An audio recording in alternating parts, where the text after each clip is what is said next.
Donc normalement, vous avez vu déjà une vidéo où on vous parlait de la simplification lorsqu'on devait étudier un mouvement plan. Mais là maintenant, ce qu'on va rajouter, ça va être avec la liaison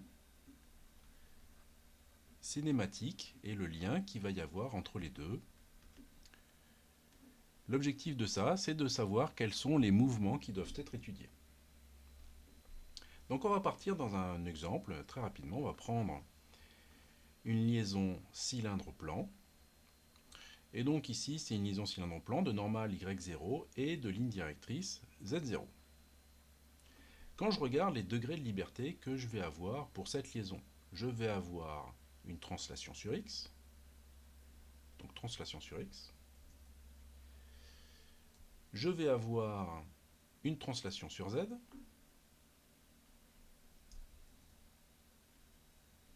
et pas de translation possible sur y. Je vais également avoir une rotation autour de y, une rotation autour de z, et pas de mouvement possible autour de x. Ça va me donner un torseur cinématique de 1 par rapport à 0, et ici j'ai le point A, qui va être égal, dans le cas général, à, au point A. Donc j'ai un 0, 0, 0 sur y. Donc je vais avoir à étudier une vitesse sur x, une vitesse sur z, et les rotations, les vitesses de rotation autour de y, et la vitesse de rotation autour de z. Maintenant, je fais l'étude dans le plan x0 et y0. Donc, étude dans le plan x0, y0. Qu'est-ce que ça me donne? Ça me donne que je vais avoir un torseur entre deux pièces qui va être égal au maximum, au point K, à les vitesses linéaires sur x, la vitesse linéaire sur y, rien pour z, puisque c'est l'axe qui est perpendiculaire au plan. Et donc je vais avoir à étudier la vitesse autour de l'axe perpendiculaire au plan, donc ici c'est Vz de t, et pour les deux autres vitesses de rotation, je n'aurai pas à les prendre en compte. Et donc au final, quand je viens croiser ces informations, j'obtiens que mon torseur cinématique du mouvement de 1 par rapport à 0, au point A, ça va être égal. Ici j'ai un 0 et là j'ai un 0. Donc je n'ai pas besoin d'étudier le mouvement. Ici j'ai un 0, ici j'ai une vitesse. Mais comme j'ai un 0 ici, je n'ai pas besoin d'étudier mon système. J'ai la vitesse autour de z dans les deux torseurs, donc je vais avoir à étudier la vitesse de rotation autour de z.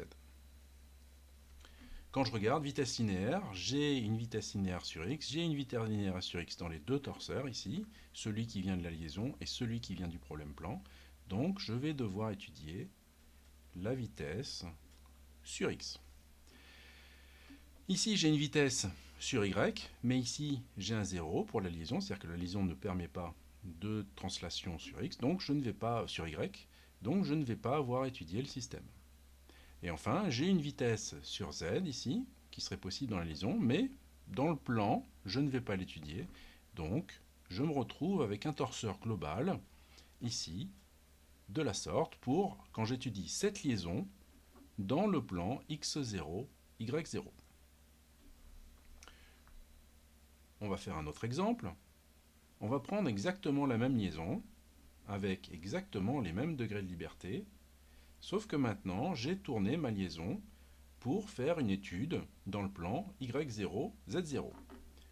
Comme avant, j'ai le même torseur cinématique qui vient de ma liaison qui est égale, ici, en supposant que c'est toujours le point A, en A, donc 0, j'ai une vitesse autour de Y, j'ai une vitesse à étudier autour de Z, je peux avoir une vitesse linéaire sur X, pas de vitesse sur Y, et une vitesse sur Z. Maintenant, ici, je fais une étude de plan dans Y0, Z0. Donc une étude dans le plan Y0, Z0. Ça veut dire quoi, ça? Ça veut dire que je vais avoir un torseur maximal quand je vais étudier le mouvement entre deux solides I et J au point K. Donc j'aurai une vitesse linéaire sur Y, j'aurai une vitesse linéaire sur Z, rien sur X. Je vais avoir à étudier une vitesse de rotation autour de l'axe qui est perpendiculaire au plan, donc Vx, et pas de vitesse de rotation à étudier sur les deux autres, selon les deux autres axes. Au final, quand je croise toutes ces informations, je vais obtenir un torseur cinématique du solide 1 par rapport au solide 0 au point A. J'ai une vitesse de rotation sur X, mais ici j'ai un 0, donc 0. J'ai une vitesse de rotation autour de Y dans mon torseur de la liaison, mais je n'en ai pas dans le torseur de la liaison plan, donc je vais avoir un 0. J'ai une vitesse de rotation qui est possible au travers de la liaison, mais ici, comme je suis dans le plan X0, Y0, je ne vais pas avoir étudié cette vitesse de rotation. Je pourrais avoir une vitesse selon X, mais ici, j'ai de nouveau un 0, donc je vais obtenir 0 ici.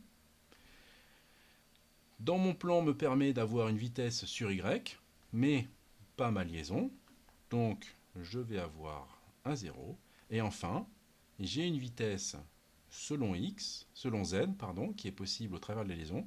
J'ai une vitesse selon Z qui est possible également dans le problème plan, donc je vais avoir à étudier la vitesse selon Z. Et c'est la seule vitesse que je vais avoir à étudier. Donc on se rend compte que quand on va couper les informations sur les liaisons avec les informations sur le problème plan, on se retrouve et on simplifie les mouvements à étudier. Ici j'en ai deux dans ce cas-là, ici j'en ai plus qu'un.